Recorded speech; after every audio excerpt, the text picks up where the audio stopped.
Only Channel 9 spoke to this Central Florida man about his near-death experience during a bike ride. And if you're watching, you're a coward. His warning after this barbed wire almost decapitated him. It's an incredible story. That Central Florida man says he was tangled up in barbed wire hidden along a dirt bike trail in the Ocala National Forest. That was right there at neck height. That was scary. He told Only Channel 9's Christy Turner today about this frightening experience.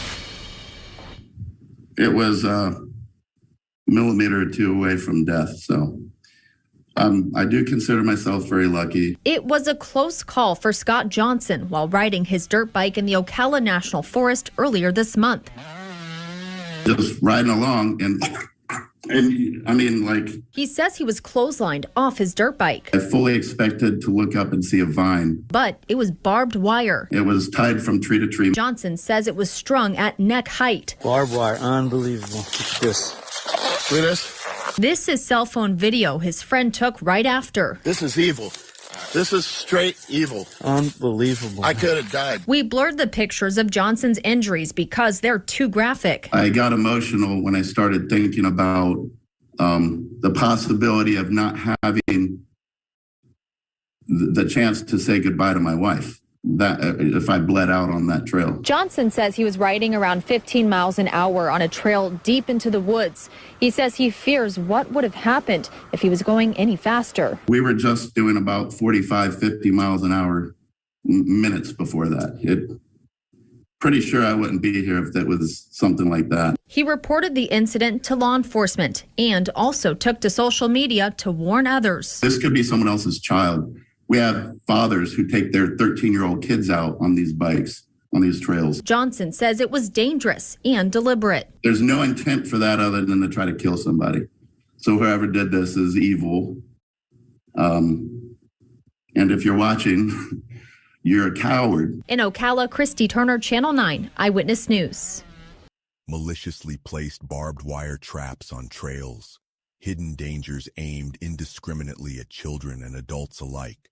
Not by foreign enemies, but by some of our own citizens. And those traps account for 5 times as many head losses as automobile collisions, accounting for half reported fatalities of that sort. And wire traps are the single greatest intentional cause of head loss since the guillotine in the French Revolution. Half of all decapitations each year can be traced to these traps, and they target kids indiscriminately, just as much as adults. Both are evil deeds, but it's a low, inhuman thing involving little ones.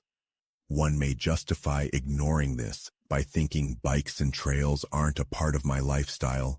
No reason exists to allow danger like this to involve kids.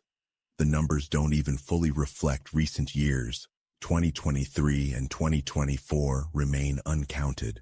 What began on mountain biking trails has spread to motorized paths for ATVs and dirt bikes, where higher speeds make survival nearly impossible. I spoke to survivors, 2 remarkable individuals, Scott Johnson from Ocala, Florida, and an anonymous rider from Douglas County, Colorado. Both endured unimaginable trauma, but defied the odds to survive.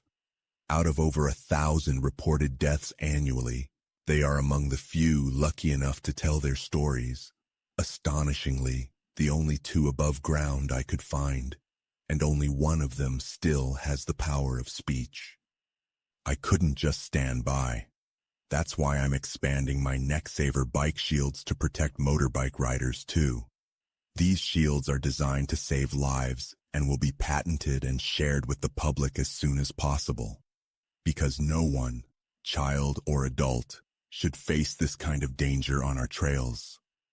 We need to take action by giving what you can to the Neck Saver Bike Shield Project and Anti-Trap Trail Cutter Initiative, or letting someone know who might feel this is their way to fight domestic terrorism and save lives. You are already helping to stop this just by listening, so thank you very much. Barry.